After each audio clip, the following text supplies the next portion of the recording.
Hi, welcome back to Bharath Kumar wives. నేను మీ భరత్ కుమార్ వైఫ్ని.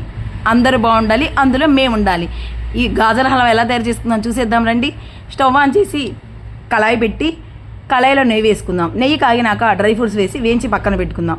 ఆ మిగిలిన నెయ్యిలో గాజర్ వేసుకొని వేయించుకుందాం.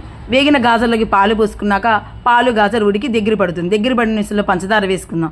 పంచదార వేసుకున్నాక మరి కొంచెం దగ్గర పడినాక ఇలాచి డ్రై ఫ్రూట్స్ వేసుకొని సర్వ్ చేసుకుంటే గుమ్మగుమ్మలాడే గాజర్ హల్వా తయారైపోతుంది. మాకైతే నచ్చింది.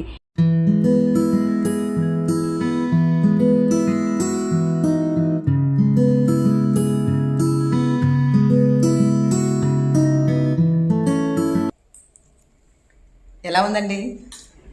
సూపర్, 5కి 5. థ్యాంక్ యూ అండి. మరి నాకు